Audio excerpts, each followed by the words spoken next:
Good morning. Once again, this is John Fallon with Senior Enrollment Solutions. We are on the roadmap to success, August 19th, 2022.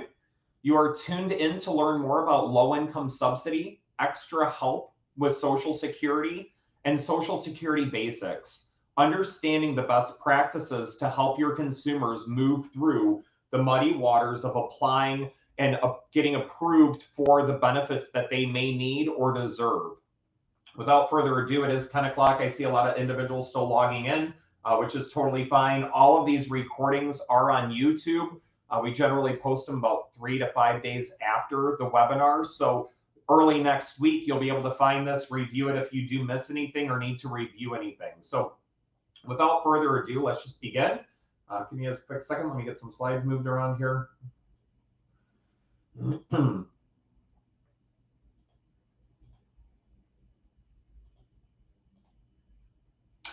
First and foremost, disclaimer, right? This is a 22-week roadmap to success. We have covered a lot. I think we're in week number 18 or 19 now. Certainly, for those of you that have been tuned in, this should have or will be launching your business to another level, right? We're always going to go back to topics, insurance, sales 101. Keep it simple. Don't overly explain to the consumer. We will always provide additional questions and answers time afterwards as well. So if you have any additional topics, as these are live events, obviously, if you have any additional topics or items that we need to cover, certainly feel free to reach out. Email us, text us anytime, put it in the chat box. We will be on for roughly another hour's time afterwards to help answer any additional questions that you may have. My apologies. Okay, week 17. Last week, we discussed upholding your Medicare fiduciary responsibility. We discussed why there are so many products in the marketplace. If you've attended our lunch and learns, you probably have seen the 2018, 19, 20, 21, 22 maps that we've provided to you as agents, so you can really understand what is occurring in the marketplace and why there are so many additional DSNP and MAPD plans that are coming into whatever market you're currently residing in. Have enough plans. Some of these plans take 15, 20 minutes to certify with, but to uphold your fiduciary responsibility and not be steering, selling, or pitching someone a policy, it is incredibly important to know all the little nuances in these Medicare Advantage and DSNP plans to be able to assist the consumer with the lowest costs, or be running MedSup rates on the SES quoting engine. So you are able to see all of the providers available to you, not necessarily what one FMO or NMO or agency is going to offer to you. Utilize your agent resources. The SES quoting engine, Medicare.gov, the SES Agent Services 24/7 text line. There are so many resources out there for you to ensure that you're doing the right thing for the consumer. As we approach AEP, 45 days left, right, till annual enrollment period kicks off. As we approach AEP, a lot of agents become more and more concerned with how to, what to, with these consumers.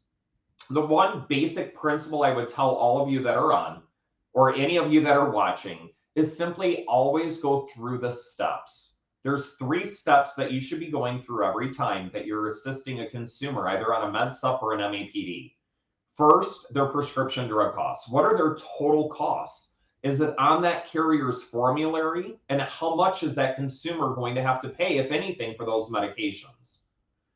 Once we know what your known costs are on your prescription drugs, either on a standalone Part D or on a Medicare Advantage, obviously, if we're discussing a Medicare Advantage, the next step is going through your network, making sure that your physicians, your primary care, any specialist, hospital network, all participate with that plan. And then the third level is simply going through the value-added benefits. So I guess the one thing as a self-confidence booster I would like to provide to you today is you are far better off as a fiduciary, as a licensed agent in the marketplace, compared to a call center style agent that's only offering one, maybe two carriers to that consumer. So they end up phoning in off some ex-NFL Hall of Famer. They're not talking to a fiduciary. They're talking to an hourly employee who's going to be selling them either carrier A or carrier B. As long as you know and you're going through the steps, you will never be worse off in helping a consumer than having them just call a 1-800 number directly and get enrolled in a plan. Follow the 3 steps. If it is a Medicare Advantage plan, obviously there's a 4th. It would be their max out of pocket. So if all things are the same, we're running medications, network, max out of pocket, value added benefits. All of these carriers that are offering D-SNP style plans, all these carriers that are offering the zero premium MAPD plans, they all have their own niche in the community. One may offer amazing dental, one may offer zero cost insulin, one may offer whatever it may be that your consumer's after to help them really have the coverage that they need and deserve. Your homework this last week, contract minimal 5 MAPD carriers. Now that's dependent upon your state, right? Some states have more, some counties have more. I totally understand that, but most of you are in counties that have 8, 9, 10 Medicare Advantage plans that are available to your consumers. Pick 5. No less than 5 should you have in your portfolio to be able to sit down and discuss all of the benefits that your consumer may need. Review your county maps, have them taped or pinned up on a wall. If you are collecting leads telephonically, if you are working outside of just one county or you're working multiple counties, it's far easier to know that I'm talking to someone, speaking to a consumer, and there's only 2 carriers available in that county. There may be 6, 7, 8, 9 plans available in that county, but we know that we're already just discussing 2 because those are the only plans available. The same holds true on the MedSup side. There's a lot of new carriers out there. ACE just came out on Monday last week. Aflac just came out. Royal Arcanum is new. Prosperity Life is fairly new. Hop on the SES quoting engine. Prior to going crazy and picking up all these carriers, especially for out-of-state non-resident licenses, right? There's fees for most of these MedSup carriers that need to be paid to increase or include a non-resident state. Hop on the SES quoting engine, play around with a 65-year-old, 75-year-old smoker, non-smoker, and you'll see the 5 carriers that you should have, as opposed to just, once again, going with 1 carrier or 2 carriers. It is certainly behoove of you to make sure that you're offering multiple product lines or multiple carriers to your consumer and show this to them. Look, I am completely unbiased.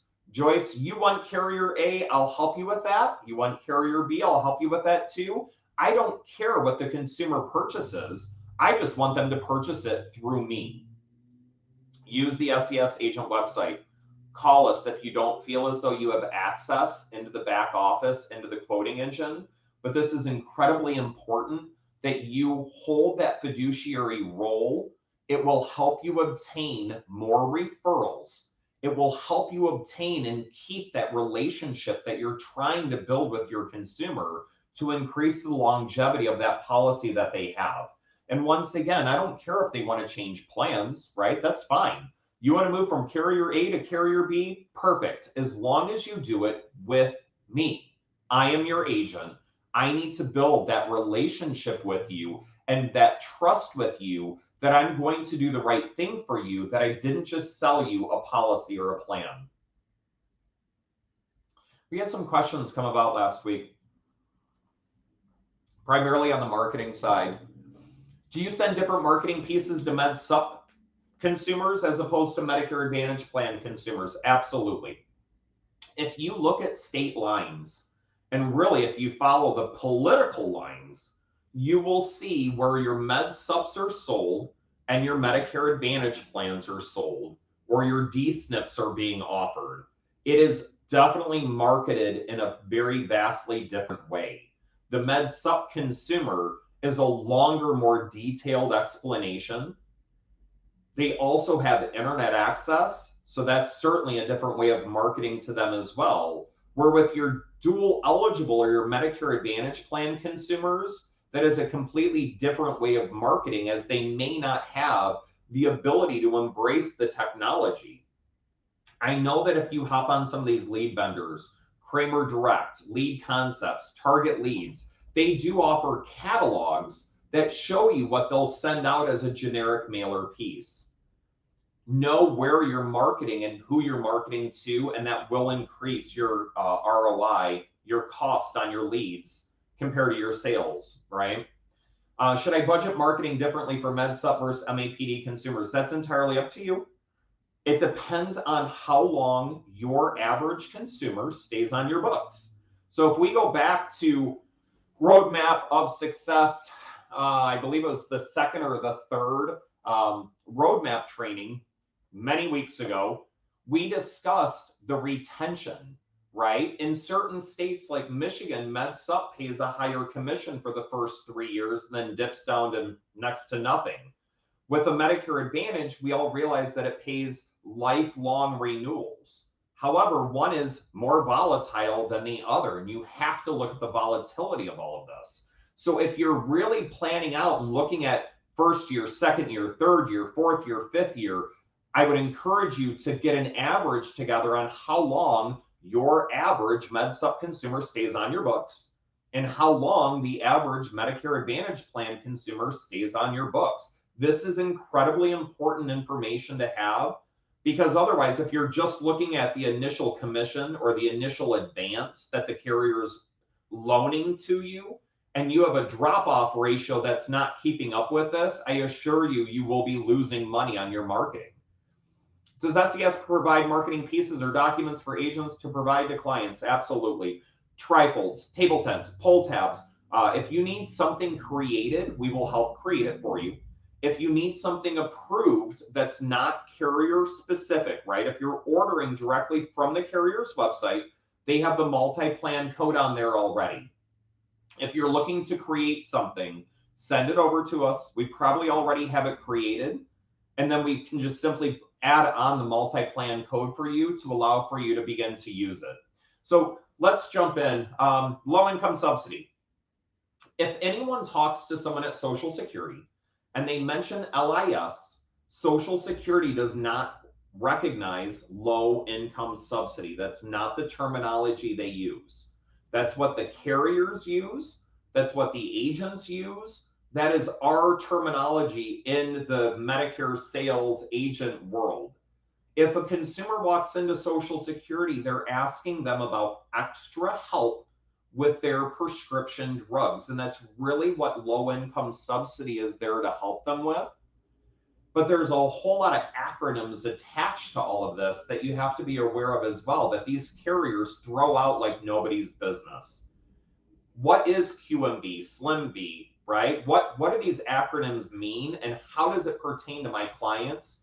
And more importantly, how can I obtain that D-SNP policy, and will that consumer actually be enrolled into that policy at the level of coverage that I'm assuming or discussing with them?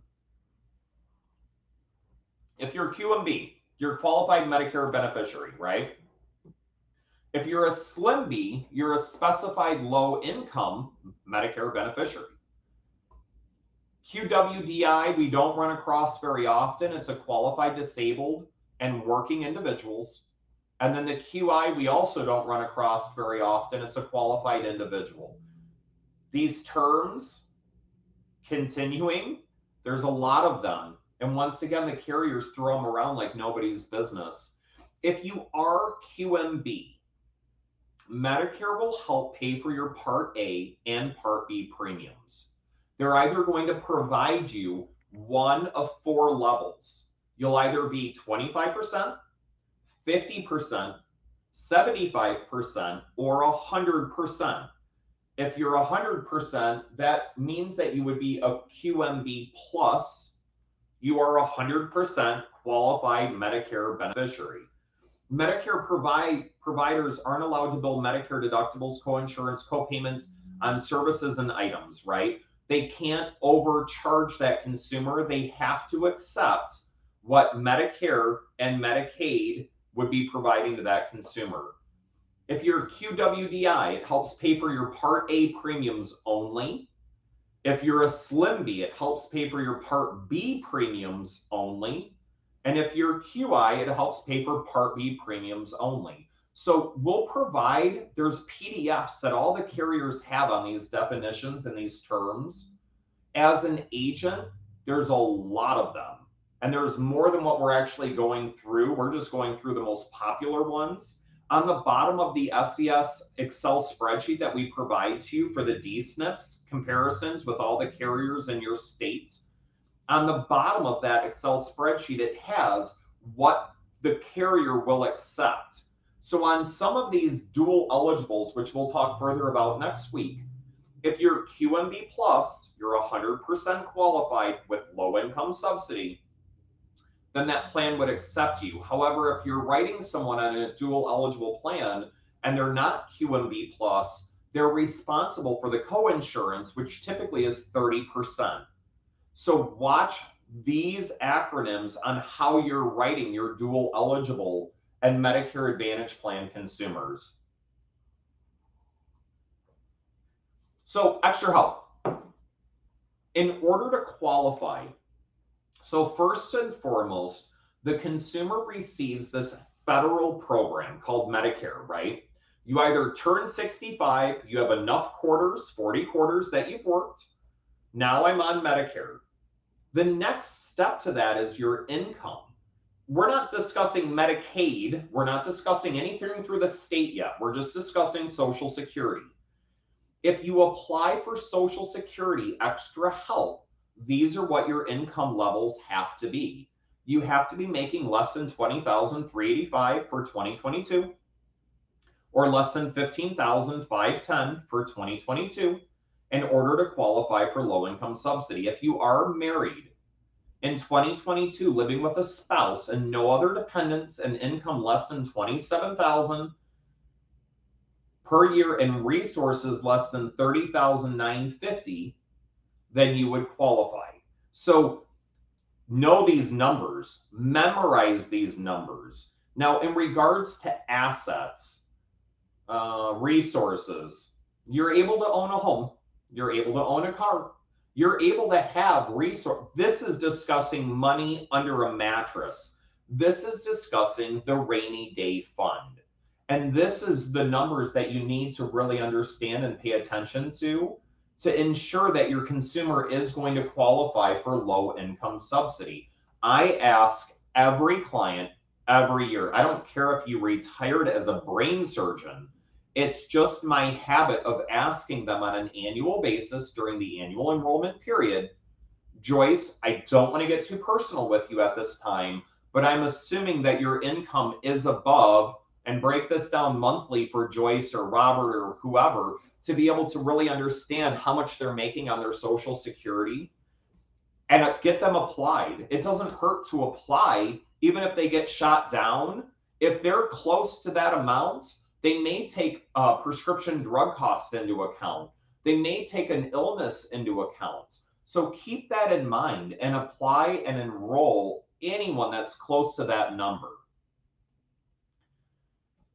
Extra help.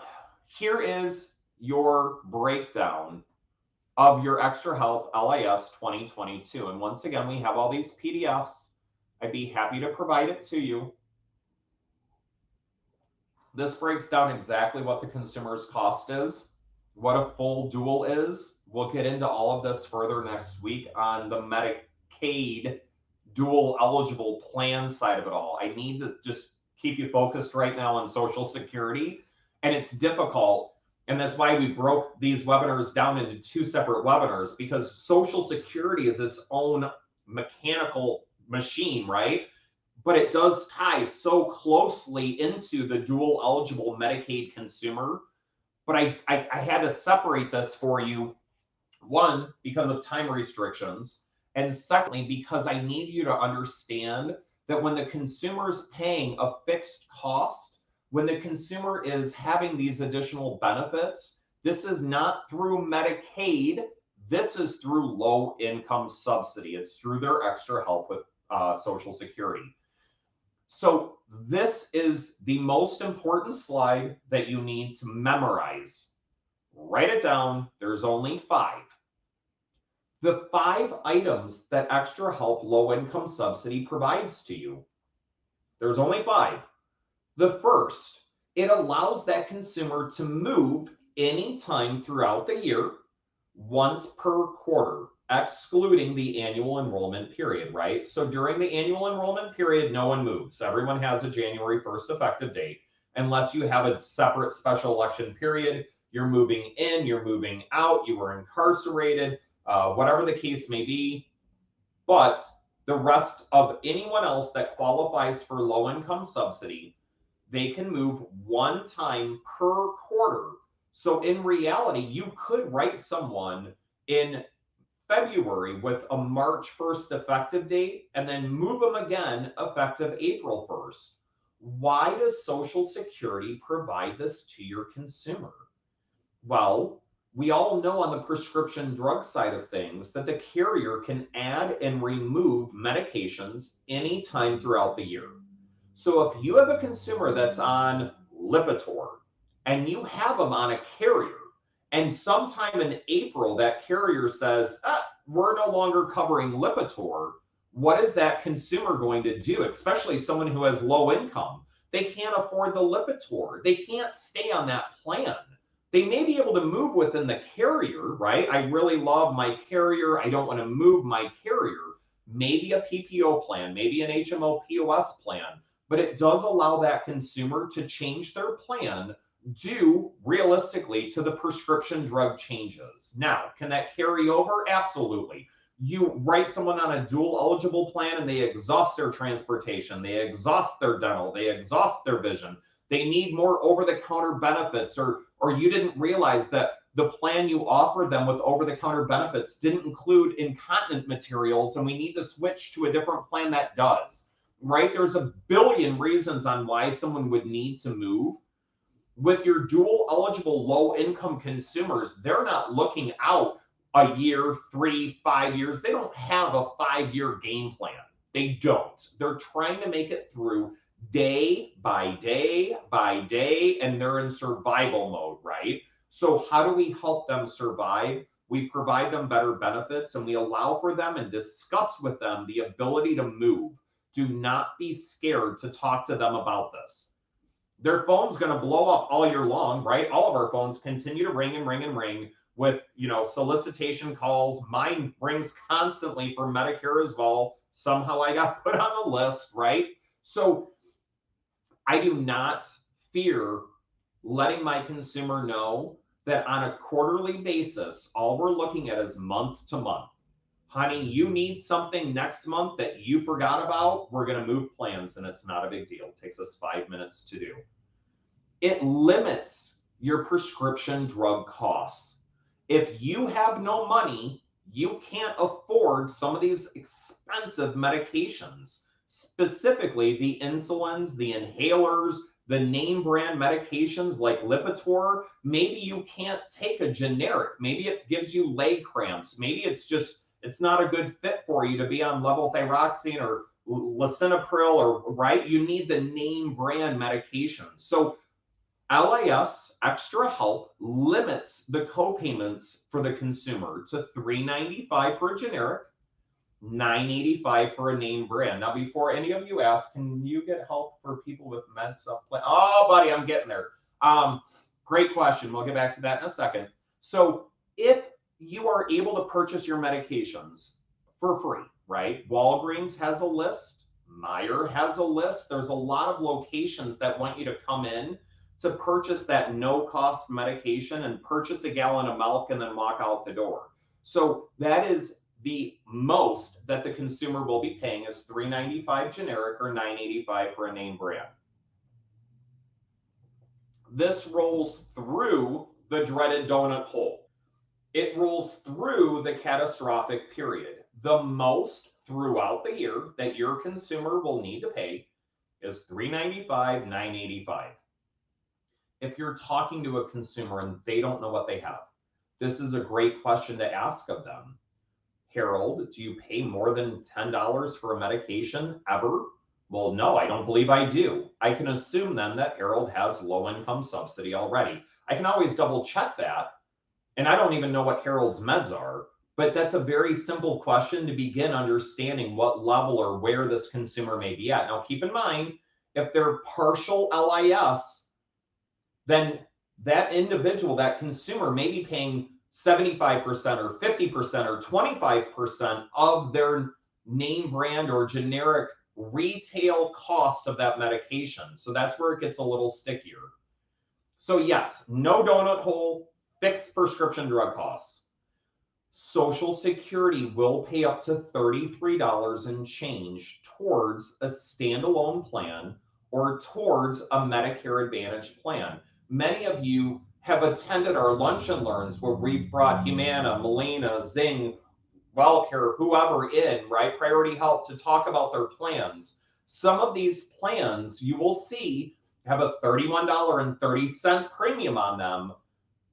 Be aware, let your consumer know that there is a premium on the plan. Don't hide from any of this. They're going to get letters, right? And there's going to be confusion. So nip it up front. Harold, this plan currently has a $31.30 premium. It is not your responsibility. Social Security is going to pick up the cost of that $31.30 premium. When your consumer receives their paperwork on some of these D-SNP plans, it will say, how do you want to pay your premium? And your consumer is going to phone you. So nip it in that presentation. Make sure I got you covered, right? Your plan may have a premium, but we're not going to have to pay for it because Social Security has it taken care of. So back to the question that Aaron just posted, helping consumers on the med sup side. Absolutely. And we'll get there in the next slide. But if I'm able to free up your Part B premium of $170 a month, and you don't have a standalone prescription drug plan, what an amazing way to help you obtain maybe better coverage on a med sup plan, specifically if you're needing any Part B medications, any infusions or higher costing visits to your physician, right? We all understand that Medicare Advantage has three issues going on in regards to the gap of what they're covering. It's the Part B meds, infusions, Remicade, things of that nature, your skilled nursing, and your cancer, right? So if someone is needing to have an infusion every 6 to 8 weeks, a Medicare Advantage plan may not be the right fit for them. But if they're broke, now what do we do? So here's your answer, Aaron. LIS clients are the best source of referrals. Let's just start there. Every consumer that I help save thousands of dollars for on low-income subsidy, because no one else took the time to discuss it with them, will spread your name like absolute wildfire. I don't know what this guy did, but my life is more affordable now. So first, we know that it's going to pay that Part B premium. I know I just saved you over $2,000 right out of the gates. I know it's going to pay your Part C or your Part D premium. I know I just saved you another $240 right out of the gates. Your Part C and Part D co-payments, I don't know what meds you're on at the time, or even just hypothetically speaking at this moment in time. But if your consumer's on some hefty meds, insulin and inhalers specifically, you may save them $40,000, $50,000, $60,000 a year, depending on their current situation. Let's just assume that we're saving somewhere between $200,000 and $3,000 a year on their co-payments on their medications. Now they're able to have potential dental or transportation costs, etc., above and beyond all of this, right? So the savings that I immediately save that consumer is about $2,500 a year. How much is a med sup policy? About $120 a month, right? So about $1,460 is the average. It's really $1,580 nationwide is your average annual cost for med sup. It's $1,560 a year. If you take that $1,560 a year and you add the average cost of a prescription drug plan, call it $20, that's $240. I just saved you enough money for you to now be able to afford the Med-Sup policy and afford a prescription drug plan. I don't assume that all of these low-income subsidy consumers are D-SNP, because they're not. They're not Medicaid eligible, right? As Medicaid continues to drop the cost, they want less and less people. Our state is broke. Your state's broke. I don't care what state you live in. They can't afford to cover all these Medicaid consumers. So they continue to mess around with the COLA, the cost of living on Social Security, and then the Medicaid level to keep this huge group of consumers in this black hole, this gray area where they're now responsible for all these additional costs and they'll never get ahead. And we've heard the horror stories. We've lived it with many of our consumers. The potential savings to the consumer's priceless. It's a perfect opportunity not only for referrals, but to sell that Med-Sup policy. It is okay to help that consumer save thousands of dollars and free up what they feel as though they can't afford. If I just provided you an extra $2,500 a year guaranteed, there's no way that you can tell me that you can't afford to have this level of coverage. You can't afford not to. Because what's going to end up happening is someone's going to enroll this consumer in a Medicare Advantage plan. And they're going to have a hiccup in life. Why? Because you didn't include a hospital indemnity, or you didn't include a cancer benefit, or whatever the case may be. And now they're on a payment plan with a facility. And then something else happens, and they're on another payment plan with another facility. And they're going to be on so many payment plans with so many facilities that they'll never be able to afford a Med-Sup policy. And eventually they will be on Medicaid once all of their resources are exhausted and they're broke as hell. So help them up front. Let's help these consumers not ever get to that level. Nip it early. Give them the benefits that they need. Give them the services that they need and make it affordable.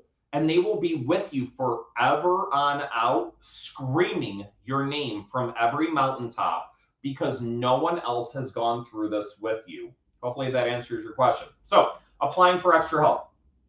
You can visit the website through ssa.gov. You can always call Social Security directly. They're open 7 a.m. to 7 p.m. every day. You can contact your Michigan State or your local state health insurance assistant program at SHIP, right? Or the MMAP. TTY users can always call the 1-800 number as well. So if you have someone that you're helping that may be hard of hearing or unable to perform those calls, there are ways to help all of these consumers get enrolled or get applied. So now let's move on, excuse me, from low-income subsidy to Social Security itself for a moment. There's a lot of questions that come about in what does the consumer need to do? How do I help this consumer enroll or apply? So let's just really nip a lot of this. If you are turning 65, if you are currently drawing Social Security, right? You enrolled into Social Security benefits, the check, the financial side. You enrolled into Social Security at 62, 63, what have you, and you started receiving payments from Social Security. Then when you turn 65, or when you're eligible for Medicare, right, 25 months of total disability, you will receive your Medicare red, white, and blue card with Part A and Part B automatically on there. Why? Because Social Security has a way of taking payment for your Part B.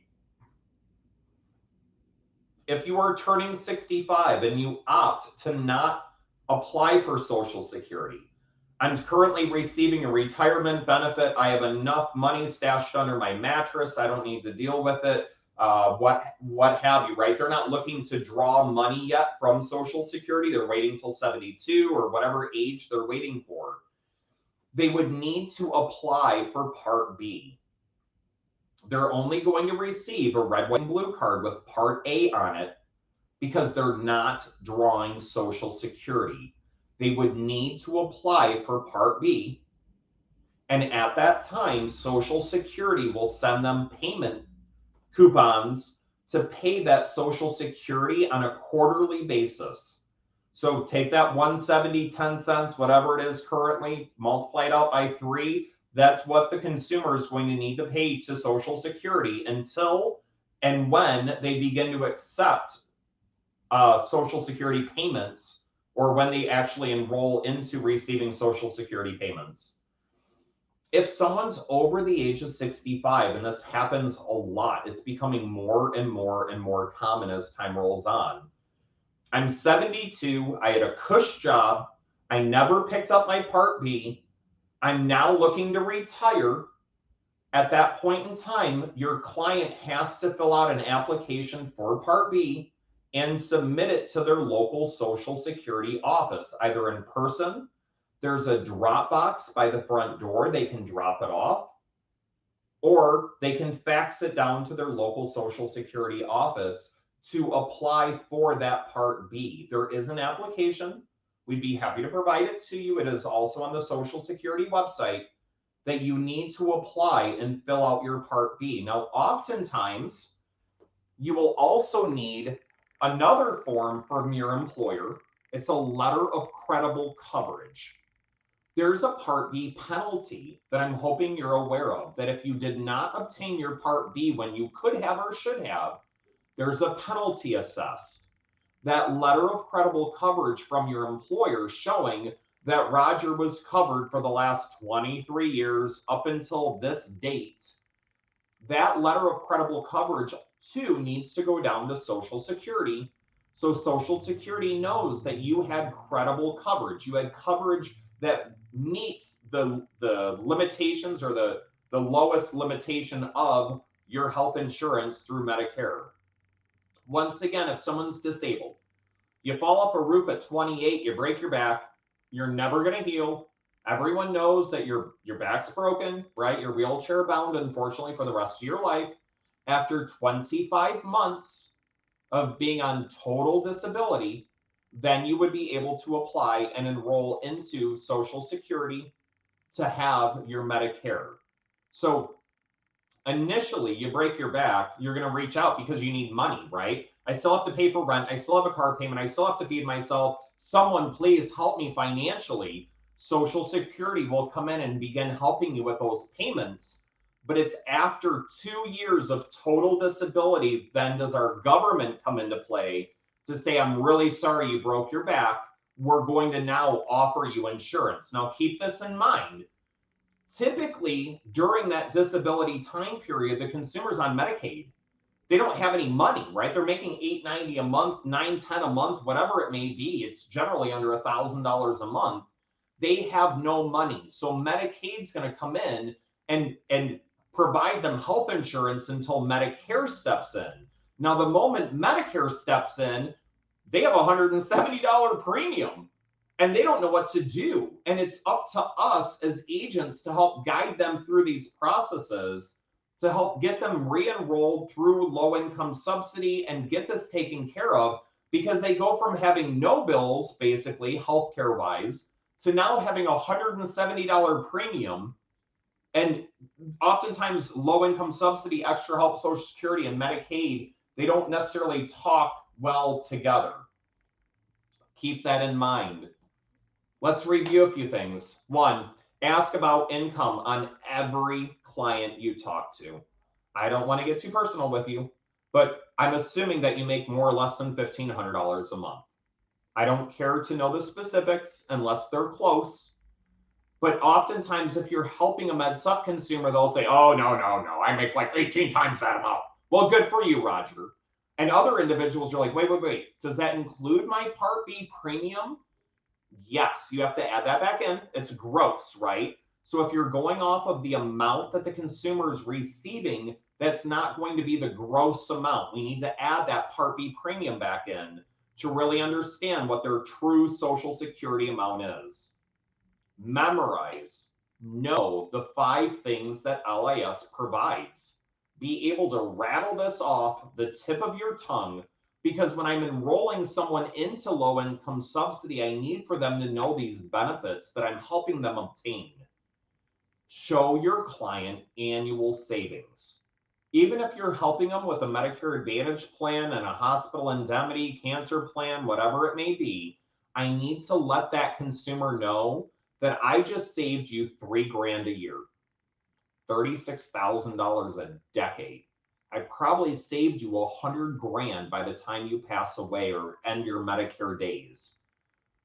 I let them know the effort that I've put in printing off this application and helping them get enrolled. I'll mail it in for you. I don't care. I'll send you a postage paid envelope for you to mail it in. But you have to let them know, because of my expertise, this is why no one else talked to you about this. They don't know, or they're inept, or they're lazy. I'm not. I'm your agent that's going to take care of you. Let them know what their savings is over a 10-year period of time. Let them know why you're amazing and that you're here to embrace them and help them in this trying time that they're trying to get through life. Teach, assist your client with the enrollment. Do not expect them to do this on your own.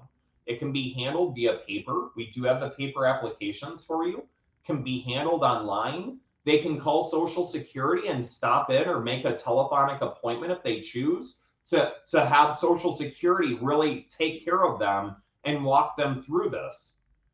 Gain the referrals from helping your clients. I cannot tell you how many policies I've sold because of helping someone with low income subsidy that no one else helped them with. And it's heartbreaking. 8 years, a decade, 15 years go by. Someone's, almost 80 years of age, and they're like, why the hell did no one talk to me about this? Well, my question is, why didn't you reach out to Social Security if you're struggling, right? Why didn't you reach out to Medicare if you're struggling? But they don't. Oftentimes, these individuals that are struggling to pay their bills have a lot of bills coming in, right?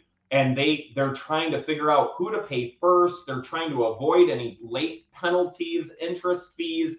That's the life that they're living on a day-to-day basis. They do not open their mail. They do not go through these color-coded pages. And before we move too much further, I'm hoping that you're all aware that when Social Security sends someone information, that paper is color-coded.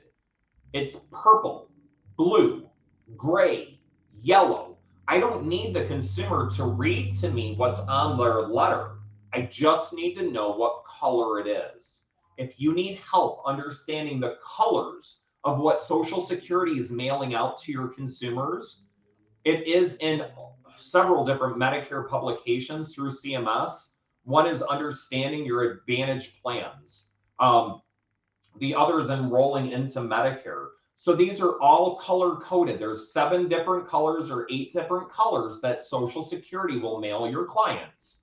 Before you spend a half hour on the phone having them read it, ask them, Joyce, what color is it? It's yellow. Okay, I know exactly what they're telling you now. So once again, print this off, have it in a book, have it up on a wall somewhere, but know the colors to help your consumer, especially those that have trouble reading due to eyesight, or may not have a child their power attorney's in a different state. Help them understand what they're receiving from Social Security. Your homework this week, I need you to memorize, put them on recipe cards. I don't care how you need to do this, but you need to memorize those 5 benefits that low income subsidy provides your clients. The Part B premium, the fixed copayments, through the donut hole, ability to move monthly, 33 and change, depending on your state. It's like $33.28 to $33.68. It's $33 and change, right? Don't paint yourself in a corner with your clients. Memorize those 5 items. Know where to locate your local SSI information. Any fax numbers or contacts at the local offices are incredibly important and incredibly valuable to have. Download the LIS CMS documents, the application for applying for Part B, the application for applying for low-income subsidy. Have this documentation in your briefcase so that way when you are making a sale to someone who is retiring at 72, you're able to know, okay, I have the Part B application right here. You need a letter of credible coverage. I'm going to let you know exactly how that's going to arrive and what we're dealing with that. You're going to make a copy of it, right? That letter of credible coverage is incredibly important. Everyone wants their grubby little hands on it. Social Security does, Medicaid might, Your prescription drug plan most likely will ask you for it as well. So the consumer oftentimes receives that letter of credible coverage from their employer, walks into Social Security and gives them the original copy. Let all of your retirees know, save a copy of it, treat it like a tax document, send me a copy of it, and I'll save it for life for you, right? Once again, why am I your agent? Because you're going to rely on me for any of these hiccups that come down the road. This is what I do to help protect you as a consumer. Download these applications, download the links, know where to obtain this information. I know we ran a little bit short. Why? Because if we went through DSNP, we would be here another hour and a half. So next week, deep dive into DSNP, deep dive into your zero premium Medicare Advantage plans. I wanted to cover that initial level of low income subsidy, extra help and Social Security benefits with you today. I hope you've gathered some information. I'm hoping that this will help you with your referral sprawl that we're all wanting and increasing your sales throughout 2022. Once again, this is John Fallett with Senior Enrollment Solutions. Thank you for attending. You need anything from us, we're here 24/7. You can text us, phone us, email us. I will be on for another hour's time. If you have any questions, you need anything emailed, any information provided to you, please put it in the chat box. Otherwise, enjoy your weekend. I will look forward to seeing you in a week's time when we have a deep dive into the DSNP, CSNP, increasing the low income subsidy knowledge to best help your consumers.